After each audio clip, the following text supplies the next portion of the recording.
ঢাকা বিশ্ববিদ্যালয়ের প্রস্তুতি শুরু করার পূর্বে অবশ্যই তোমাদের বিগত সালের প্রশ্নগুলো ভালোভাবে অ্যানালাইসিস করে নিতে হবে।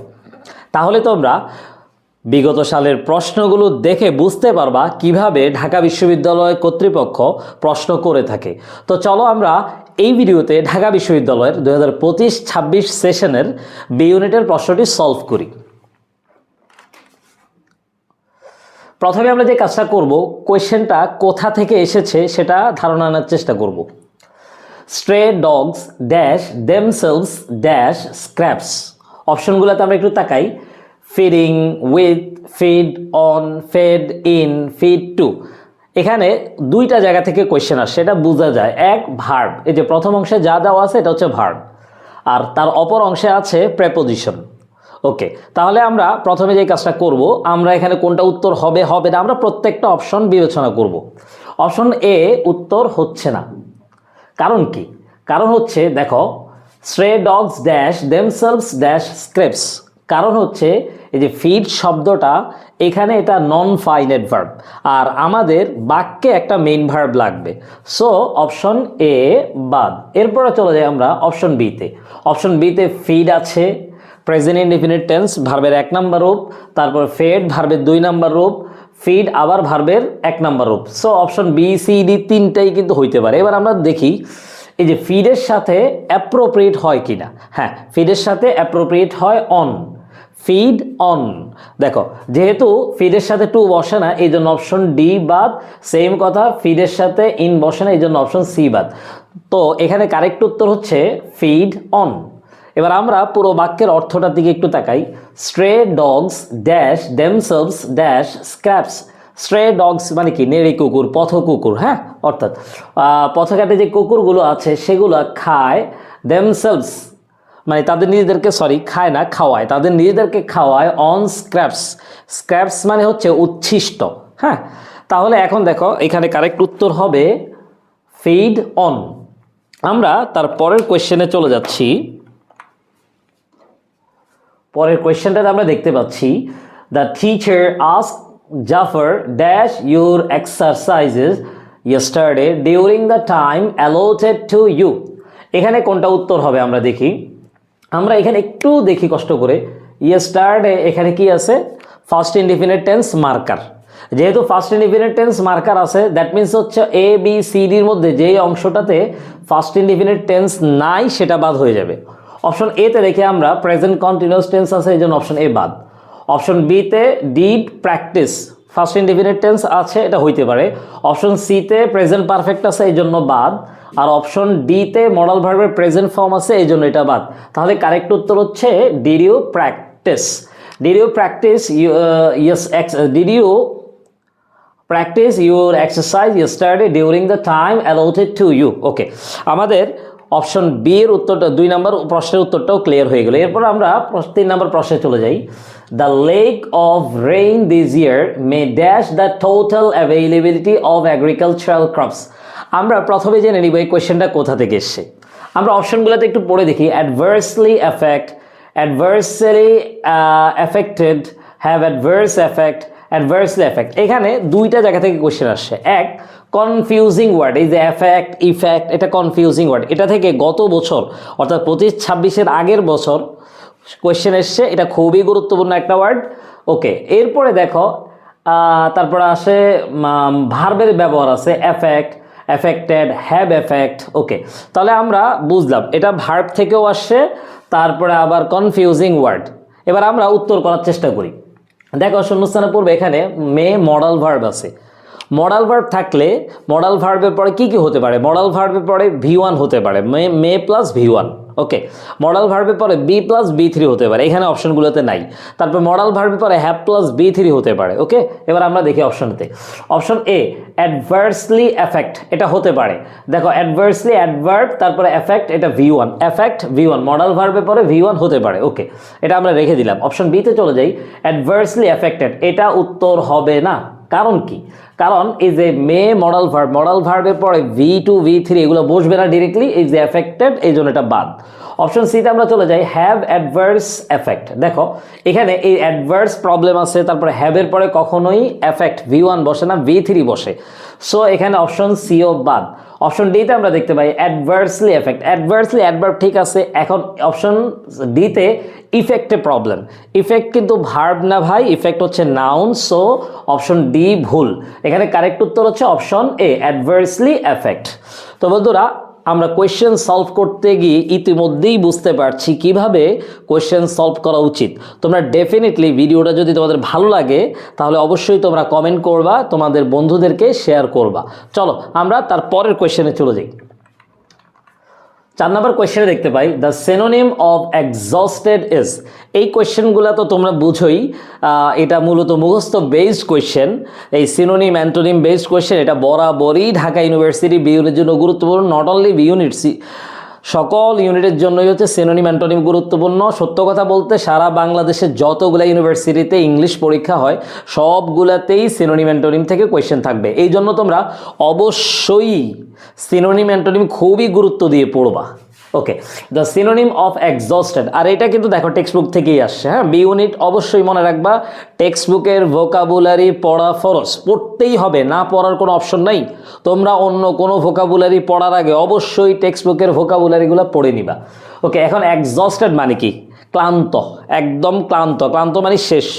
মানুষ যখন ক্লান্ত হয়ে যায় তখন তার এমন একটা অবস্থা মনে যেন শেষ হয়ে গেছে। এখন এখানে কারেক্ট উত্তর হবে, সবগুলো প্রশ্নের যখন তুমি সবগুলো অপশনের যখন তুমি অর্থ জানবা তখন তুমি অটোমেটিকলি অ্যান্সার করতে পারবে। এখানে অ্যান্সার হবে ডিপ্লেটেড। ডিপ্লেটেড মানে নিঃশেষ। এখন ক্লান্ত হইলেই মানুষ কি হয়ে যায়? নিঃশেষ হয়ে যায়। দেখো সিনোনিম অ্যান্টোনিমের উত্তর করার জন্য খুব বেশি একটা কিন্তু টেকনিক নেই, এখানে তোমাকে অবশ্যই শব্দের অর্থ মুখস্থ করতে হবে। আমরা তার পরের কোয়েশ্চেনে চলে যাই। The players along with the coach dash to attend the meeting. এখন আমরা সবার আগে যে কাজটা করব, এই কোয়েশ্চেনটা কোথা থেকে আসছে সেটা বোঝার চেষ্টা করব। তো এখন দেখো এখানে এই কোয়েশ্চেনটা আমরা দেখি এ বি সি ডিতে যখন পড়ে দেখবো is required, requires, R required, was required. That means হচ্ছে এটা ভার্ব থেকে আসছে। এটা হচ্ছে মূলত সাবজেক্ট ভার্ব অ্যাগ্রিমেন্টের কোয়েশ্চেন, অর্থাৎ সাবজেক্টের সাথে ভার্ব মিলানো। আমরা একটু দেখি, এটা জনপ্রিয় একটা উদাহরণ, এটা খুব কমন একটা জায়গা থেকে কোয়েশ্চেন আসছে। The players along with the coach. এখানে দেখো এই যে অ্যালং উইথ, এটা কিন্তু প্রেপোজিশন, মনে রাখতে হবে। প্রেপোজিশনের পরেরটা কিন্তু সাবজেক্ট হয় না, খুব ভালোভাবে মনে রাখবা। প্রেপোজিশনের পরেরটা সাবজেক্ট হয় না। তাহলে দেখো অ্যালং উইথ দ্য কোচ, এটা কিন্তু ভাই সাবজেক্ট হবে না। তাহলে এখানে সাবজেক্টকে প্লেয়ার্স। এখন প্লেয়ার্স হচ্ছে প্লুরাল, প্লেয়ার্সটা কি? প্লুরাল। তাহলে ভার্বটাও কি হবে? প্লুরাল হবে। এবার আমরা অপশনগুলো একটু দেখি। অপশন এ তে ইজ আছে, যেটা কিনা সিঙ্গুলার, এই জন্য অপশন এ বাদ। তারপর অপশন বি তে রিকোয়ার্স আছে, এটাও ভাই সিঙ্গুলার, এই জন্য এটা বাদ। অপশন সি হতে পারে আর রিকোয়ার্ড, অপশন ডি তে সিঙ্গুলার আছে, এটাও বাদ। তাহলে কারেক্ট উত্তর হচ্ছে অপশন সি। ওকে, আশা করি তোমরা ভালোভাবে আমার কোয়েশ্চেন অ্যানালাইসিসগুলো বুঝতে পারছো। আমরা তার পরের কোয়েশ্চেনে যদি চলে যাই, dash the water was salty, I could not drink ইট। এই কোয়েশ্চেনটা কোথা থেকে আসে? আমরা যদি একটু পরে কোয়েশ্চেনটা দেখি, dash the water was salty. দেখো এটা কিন্তু একটা clause, the water was salty, এটা একটা ক্লজ। এরপরে I could not drink it, এটাও একটা ক্লজ। দুইটা ক্লজ থাকলে অবশ্যই মনে রাখতে হবে ক্লজ মার্কার থাকতে হবে। যখন তুমি কোনো বাক্য পড়বা, যদি দেখো যে ওখানে দুইটা ক্লজ আছে, অবশ্যই সেখানে একটা ক্লজ মার্কার থাকতে হবে। ক্লজ মার্কার সম্পর্কে যদি তোমাদের ভালো আইডিয়া না থাকে তাহলে ডেফিনেটলি তোমরা গুগল করে, অথবা তোমরা চাইলে আমার ভিডিও, তো আমার ইউটিউব চ্যানেল বা ফেসবুকে যে ভিডিও আছে সেখানেও ক্লজ মার্কার সম্পর্কে বিস্তারিত আলাপ আছে। অবশ্যই তোমরা একটা ক্লজ মার্কার পড়ে ফেলবা। ওকে, এবার আসো অপশন এ বি সি ডিতে আমরা দেখতে পাই এখানে ক্লজ মার্কার কোনটা আছে। দেখো clause mark as a consequence, এটা কিন্তু ক্লজ মার্কার না। হ্যাঁ, এটা হচ্ছে একটা সেন্টেন্স কানেক্টর। সো এখানে অপশন এ উত্তর হবে না, অপশন বি হেন্স, এটাও সেন্টেন্স কানেক্টর, উত্তর হবে না, বাদ। অপশন সি তে অলদো আছে, হ্যাঁ এটা কিন্তু ক্লজ মার্কার, অলদো অর্থ হচ্ছে যদিও। তারপরে অপশন ডি তে সিন্স আছে, এটাও ক্লজ মার্কার, সিন্স অর্থ যেহেতু। তো এখন অলদো এটা কিন্তু বিপরীত অর্থবোধক বোঝায়, আর সিন্স হচ্ছে কারণ বোঝায়। এবার আমরা একটু পড়ে দেখি, অলদো যদি বসাই, although the water was salty, I could not drink ইট। যদিও পানিটা লবণাক্ত ছিল তথাপি আমি পান করি নাই, হয় না, এটা বিপরীত হয় না, এটা বিপরীত এভাবে হইতো, যদিও পানিটা লবণাক্ত ছিল তথাপি আমি এটা পান করেছি। সো এটা উত্তর হবে না, অপশন সি উত্তর হবে না, তাহলে উত্তর হবে অপশন ডি সিন্স। যেহেতু আমরা বসে দেখাই, যেহেতু দ্য ওয়াটার ওয়াজ সল্টি, পানিটা লবণাক্ত ছিল, সেহেতু আই কুড নট ড্রিঙ্ক ইট, আমি এটা পান করতে পারিনি। তো আশা করি তোমরা আমাদের যেই এক্সপ্লানেশন আছে সেটা এনজয় করছো। আমরা তার পরের কোয়েশ্চেনে চলে যাচ্ছি। Had I been here I dash him. এই কোয়েশ্চেনটা কোথা থেকে আসে সবার আগে আমরা একটু যাচাই করে নিই চলো। এই কোয়েশ্চেনটা দেখো, এই কোয়েশ্চেনটা কিন্তু ইফ থেকে আসছে। এখন ইফের বাক্য থেকে আসছে, যেটাকে আমরা কন্ডিশনাল সেন্টেন্স বলি। এখন তোমরা কি দেখে বুঝতে পারছো যে এটা ইফ থেকে আসে? কিভাবে বুঝবে? বুঝার একটা ওয়ে আছে। যখন দেখবা অক্সিলারি ভার্বটা সাবজেক্টের আগে চলে আসে, এই যে দেখো এখানে আই সাবজেক্ট, তার আগে অক্সিলারি ভার্বটা চলে আসে। অক্সিলারি ভার্বটা যদি সাবজেক্টের আগে চলে আসে তাহলে মনে রাখবা অক্সিলারি ভার্ব সাবজেক্টের আগে আসে কোন কোন জায়গায়? কোয়েশ্চেনের ক্ষেত্রে। এখন দেখো এটা কি কোয়েশ্চেন? না, এটা কোয়েশ্চেন না। তারপরে ইনভার্সনের ক্ষেত্রে, এটা ইনভার্সনেরই একটা টাইপ। হ্যাঁ, এখন তারপরে তুমি আবার দেখতে পারো যে অক্সিলারি ভার্বটা যখন সাবজেক্টের আগে তখন সেখানে দুইটা ক্লজ আছে কিনা। দুইটা ক্লজ থাকলে বেশিরভাগ ক্ষেত্রেই সেটা কি হবে? ইফের রুলস হবে। ওকে, তাহলে এটা ইফের রুলস থেকে আসে। এখন ইফের কোন রুলস থেকে আসে? আমরা এইখানে ইফের রুলসটা, এটা যদি হ্যাডটাকে আমরা পড়ে নিই তাহলে কীভাবে হয়? I had been. এখন দেখো এই হ্যাড ফার্স্ট পারফেক্টের জন্য হ্যাড, আর বিন হচ্ছে V3, তাহলে এইখানে ইফ ছিল মূলত। হ্যাঁ, ইফ আই হ্যাড বিন, তাহলে এখানে যেহেতু ইফ ছিল তাহলে ইফ যুক্ত অংশে আমরা দেখতে পাই ফার্স্ট পারফেক্ট টেন্স আছে। আর ইফের 3 নাম্বার রুলসে থার্ড কন্ডিশনাল ইফ যুক্ত অংশে ফার্স্ট পারফেক্ট টেন্স থাকলে অপর অংশে পারফেক্ট কন্ডিশনাল। পারফেক্ট কন্ডিশনালে কি বসে? Would could might have B3, would could might have B3। এখন তুমি ode could might have B3 যেটাতে আছে এটাতেই অ্যান্সার করে দিবে। এই কোয়েশ্চেনটা খুবই ইজি একটা কোয়েশ্চেন। হ্যাঁ, আর আরেকটা কথা, এই কোয়েশ্চেনটা থেকে কিন্তু চিটাং ইউনিভার্সিটিতে প্রায় সময় কোয়েশ্চেন এসে থাকে। ওকে, তাহলে এখানে কারেক্ট উত্তর হবে কোড হ্যাভ হেল্পড, আর বাকিগুলোতে স্ট্রাকচার না মিলার কারণে উত্তর হচ্ছে না। ওকে, তো চলো আমরা পরের কোয়েশ্চেনে চলে যাই। Identify the incorrect spelling. দেখো, স্পেলিং থেকে ভার্সিটি ভর্তি পরীক্ষায় বরাবরই কোয়েশ্চেন আসে, বি ইউনিটে তো মাস্ট। তাহলে তুমি অবশ্যই স্পেলিং খুব গুরুত্ব সহকারে প্র্যাকটিস করবে। মনে রাখবা স্পেলিং পড়ার চেয়ে বেশি লেখা উচিত। অবশ্যই তুমি স্পেলিং শুরু থেকেই প্রতিদিন অল্প অল্প করে লেখা শুরু করবা। ওকে, এবার আমরা দেখি ইনোকিউয়াস, ট্রেপিডেশন, ইউবিকুইটাস, সারপ্টিশাস। এখানে এক্স্যাক্টলি তুমি যদি শব্দগুলো সম্পর্কে আগে থেকে ধারণা না রাখো তাহলে তুমি বুঝতে পারবে না কোনটা উত্তর হয়। যেহেতু আমি শব্দগুলো আগে থেকেই জানি এই জন্য আমরা এটা উত্তর করতে পারছি। এখানে উত্তর হবে ডি, এটাতে ভুল আছে। সারপ্টিশাসে এখানে ডাবল আর, ঠিক আছে, সারপ্টিশাস। ওকে, আমরা তার পরের কোয়েশ্চেনে চলে যাই চলো। If the migrants had taken more precautions they dash survived. দেখো, ইফ থেকে দুইটা কোয়েশ্চেন এসছে কন্ডিশনাল সেন্টেন্স থেকে। ঢাকা ইউনিভার্সিটির বি ইউনিটে 25-26 সেশনে দুইটা কোয়েশ্চেন আসে, খুবই গুরুত্বপূর্ণ। এখানে দেখো, if the migrants had taken, ইফযুক্ত অংশে ফার্স্ট পারফেক্ট টেন্স আছে। একটু আগে আমরা বলে আসছি ইফযুক্ত অংশে যদি ফার্স্ট পারফেক্ট টেন্স থাকে তাহলে এটা থার্ড কন্ডিশনাল, দ্যাট মিনস হচ্ছে অপর অংশে would could might have B3। Would could might দেখো কোনটাতে আছে? এই যে উড আছে, তারপরে হ্যাভ আছে, এইখানে দেখো B3 আছে। সো অপশন ডি কারেক্ট উত্তর, আর বাকি অপশনগুলোতে ভুল আছে স্ট্রাকচার না মিলার কারণে। ওকে, আমরা তার পরের কোয়েশ্চেনে চলে যাই। To jump on the bandwagon means. এটা ভাই একটা প্রিভিয়াস ইয়ারের কোয়েশ্চেন, এটা একটা ফ্রেজ এন্ড ইডিয়মসের কোয়েশ্চেন। অবশ্যই মনে রাখবা ঢাকা ইউনিভার্সিটির বি ইউনিট সহ অন্যান্য যত ইউনিভার্সিটিতে আছে সেখানে মুখস্থ অংশ থেকে একটা বড় কোয়েশ্চেন এসে থাকে। এই জন্যই তোমরা যদি ইন্টারের শুরুর দিকে এই ভিডিওটা দেখো তাহলে অবশ্যই মনে রাখবা শুরু থেকেই মুখস্থ বিদ্যার যে টপিকগুলো আছে যেমন synonym, antonym, appropriate preposition, group verb বা ফ্রেজাল ভার্ব, তারপরে হচ্ছে ফ্রেজ এন্ড ইডিয়মস, অবশ্যই এগুলো শুরু থেকেই মুখস্থ করা শুরু করবা। তো এখানে দেখো, to jump on the bandwagon এর অর্থ কি? জনপ্রিয় কোনো কর্মকাণ্ডে যুক্ত করা, জনপ্রিয় কোনো কর্মকাণ্ডে যুক্ত হওয়া। তো এখানে সবগুলো অপশন তাকাইলে বোঝা যায় জয়েন সামথিং পপুলার। সো এটা এখানে এটাই কারেক্ট, আর বাকি অপশনগুলোতে অর্থ না মিলার কারণে উত্তর হচ্ছে না। আমরা তার পরের কোয়েশ্চেনে চলে যাই। She lean dash the world gasping dash breath. দেখো এই কোয়েশ্চেনটা কোথা থেকে আসছে আমরা একটু পড়ে দেখি। লিন অপশনগুলোতে তাকালেই বুঝে যাবা এটা মূলত প্রেপোজিশন থেকে আসছে, অ্যাপ্রোপ্রিয়েট প্রেপোজিশন। মুখস্থ বিদ্যা অবশ্যই মনে রাখবা অ্যাপ্রোপ্রিয়েট প্রেপোজিশন থেকে প্রতি বছরই ঘুরে ফিরে ঢাকা ইউনিভার্সিটিতে বি ইউনিটে কোয়েশ্চেন আসবেই। এই জন্য তুমি যখন বি ইউনিটের প্রস্তুতি নিবা অবশ্যই তুমি অ্যাপ্রোপ্রিয়েট প্রেপোজিশন মুখস্থ করবা। Okay, she lean dash the world again gasping dash breath. এখানে কি উত্তর হবে? লিন, দেখো লিন হচ্ছে লিন অর্থ কি হেলান দেওয়া, হ্যাঁ লিন। এখন লিনের সাথে অ্যাপ্রোপ্রিয়েট কি বসে, লিন অ্যাগেনস্ট, লিন অ্যাগেনস্ট। দেখো অপশন বাকিগুলোতে কোথাও অ্যাগেনস্ট নাই, এই জন্য উত্তর এই হবে লিন অ্যাগেনস্ট। আমরা একটু পড়ে দেখি, শি লিনড অ্যাগেনস্ট দ্য ওয়াল, সে ওয়ালের সাথে হেলান দিয়েছিল, ওয়ালের বিপরীতে তার হেলান দেয়, তুমি নর্মালি বলবো ওয়ালে হেলান দিয়েছিল। গ্যাসপিং ফর ব্রেথ, শ্বাস নিতে, হ্যাঁ একদম শ্বাস নিবে নিবে এই অবস্থায় সে কি কোথায় হেলান দিয়েছিল, দেয়ালের সাথে। ওকে, অ্যাপ্রোপ্রিয়েট প্রিপজিশন তোমাদেরকে মুখস্থ করতে হবে। মনে রাখতে আরেকটা ঘোষণা দিয়ে নেই, আমরা ঢাকা ইউনিভার্সিটির বি ইউনিটকে স্পেশালি টার্গেট করে আমাদের অফলাইন ব্যাচে ইংলিশ যেই ব্যাচ আছে সেটার ভর্তি নিয়ে শুরু করছে অলরেডি। আমাদের পরীক্ষার 3 থেকে 4 দিন পরেই মূলত আমাদের ব্যাচ শুরু হবে। তো তোমরা যারা ইংলিশে দুর্বল আছো তোমরা অবশ্যই আমাদের ব্যাচে ভর্তি হওয়ার জন্য ফ্রি ক্লাস করতে পারো।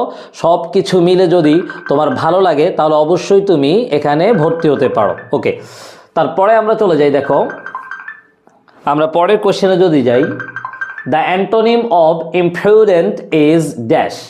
এটা অ্যান্টোনিমের কোশ্চেন, হ্যাঁ দ্য অ্যান্টোনিম অফ ইমপ্রুডেন্ট। এখন ইমপ্রুডেন্ট এটা তো আসলে বোঝার কিছুই নেই, মুখস্থ করতে হবে। ইমপ্রুডেন্ট মিনস হচ্ছে অবিবেচক। এখন এটা অ্যান্টোনিম কি হবে, উত্তর হবে ওয়াইজ, জ্ঞানী অর্থে, রাইট। আমরা তার পরের কোয়েশ্চেনে চলে যাই, চলো choose the correct sentence. Correct sentence যখন তুমি বের করবা অবশ্যই প্রত্যেকটা পার্ট তোমাকে খুঁটিয়ে খুঁটিয়ে দেখতে হবে।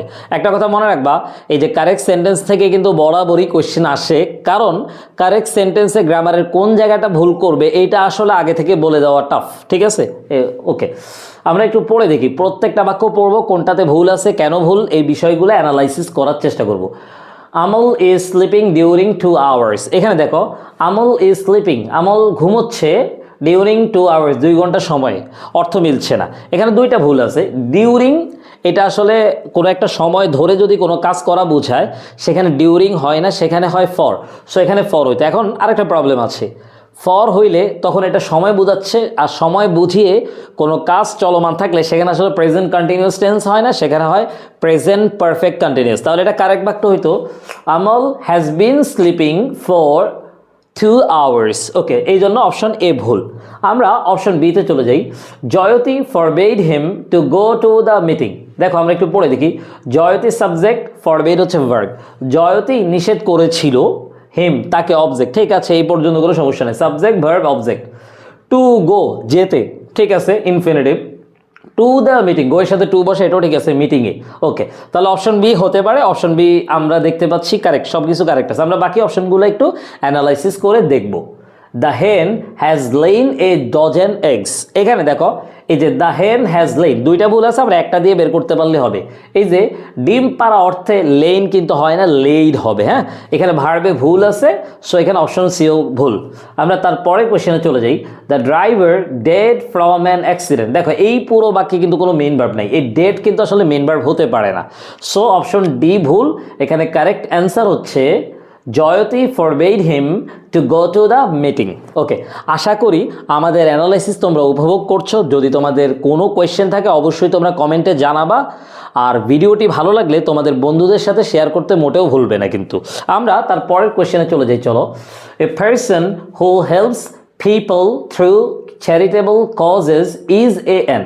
দেখো এই কোয়েশ্চেনটা কোথা থেকে আসে, এই কোয়েশ্চেনটা মূলত এক কথায় প্রকাশ, ইংলিশে বললে ওয়ান ওয়ার্ড সাবস্টিটিউশন। এখন আগে সাধারণত বি ইউনিটে এক কথায় প্রকাশ থেকে তেমন একটা কোয়েশ্চেন আসতো না, কিন্তু ধীরে ধীরে বি ইউনিটে এক কথায় প্রকাশ থেকে কোয়েশ্চেন দেওয়া শুরু করেছে গত কয়েক বছর ধরে। তোমরা অবশ্যই এক কথায় প্রকাশগুলোও পড়ে নিতে হবে, এটাও মুখস্থ অংশ। হ্যাঁ মনে রাখবা মুখস্থ অংশ থেকে অনেক কোয়েশ্চেন এসে থাকে, এই জন্য ঢাকা ইউনিভার্সিটিতে চান্স পাইতে হলে, বি ইউনিটে চান্স পাইতে হলে অবশ্যই তুমি মুখস্থ অংশের প্রতি অনেক বেশি জোর দিতে হবে। গ্রামার যদি তুমি পড়ো 2 ঘন্টা, মুখস্থ অংশটা পড়তে হবে 6 ঘন্টা, অনেক বেশি পড়তে হবে, এটা কিন্তু ডেফিনেটলি তোমাকে মনে রাখতে হবে। Okay, a person who helps people, একটা মানুষ হু হেল্পস পিপল যে অন্য মানুষকে হেল্প করে, থ্রু চ্যারিটেবল কজেস মানে দান করার মাধ্যমে, তাকে তুমি কি বলবা, তাকে এক কথায় বলা হয় ফিলান্থ্রোপিস্ট, মানব হিতৈষী। ঠিক আছে, তো এটা কিন্তু মুখস্থ করতে হবে, এখানে আসলে বুঝায় তেমন কোনো লাভ নেই। আমরা শেষ কোশ্চেনে চলে আসছি, চলো। Which figure of speech has been used in this sentence. Figure of speech এটা মূলত সাহিত্যভিত্তিক কোয়েশ্চেন, নর্মালি এটা টেক্সট বুক থেকে এসে থাকে। হ্যাঁ, তো সাহিত্যভিত্তিক যে কোয়েশ্চেন আসে এটা খুব বেশি কঠিন না, অল্প কিছু জায়গা পড়ে নিলে এখান থেকে কমন আসে। ঢাকা ইউনিভার্সিটির বি ইউনিটে বরাবরই এই টপিকটা থেকে কোয়েশ্চেন আসে, টেক্সট বুকের সাথে কানেক্ট করে এই সাহিত্যভিত্তিক লিটারেচারের যে অংশটা আছে ফিগার অফ স্পিচ, এটা ভালো করে পড়ে নিবা। আমরা একটু দেখি, life is a puzzle with pieces that don't always fit. ওকে, এখানে দেখি আমরা ম্যাটাফোর আছে, সিমিলি আছে, অক্সিমরন আছে, পার্সনিফিকেশন আছে। এখানে ম্যাটাফোর কি সিমিলি কি তুমি অবশ্যই পড়বা। ম্যাটাফোর তুলনা করা, সিমিলিও তুলনা করা, অক্সিমরন এটা ভিন্ন আরেকটা বিষয়। পার্সনিফিকেশন মানে হচ্ছে বস্তুর ব্যক্তির গুণটাকে বস্তুর মধ্যে দিয়ে দাও। হ্যাঁ, তো এখানে আসলে উত্তর হবে ম্যাটাফোর। ম্যাটাফোর কখন হয়? যখন তুলনা করে, তবে তুলনার শব্দ উল্লেখ না করে। তুলনা করে কিন্তু তুলনার শব্দ উল্লেখ করে না। ফর এক্সাম্পল দেখো, লাইফ ইজ এ পাজল, লাইফটা হলো পাজল। এখন লাইফটা হলো পাজল মানে লাইফটাকে পাজলের সাথে তুলনা করছে। তো এখানে দেখো, life is like a puzzle, লাইফটা হলো পাজলের মতো। তুলনার কোনো শব্দ নাই কিন্তু তুলনা করেছি। তুলনার শব্দ উল্লেখ না করে যদি তুলনা করা হয় সেটাকে তুমি ম্যাটাফোর বলে দিবা। এই টপিকটা থেকে বরাবরই বি ইউনিটে কোয়েশ্চেন এসে থাকে, অবশ্যই ভালো করে পড়বা। তো বন্ধুরা, আমাদের ঢাকা ইউনিভার্সিটির বি ইউনিটের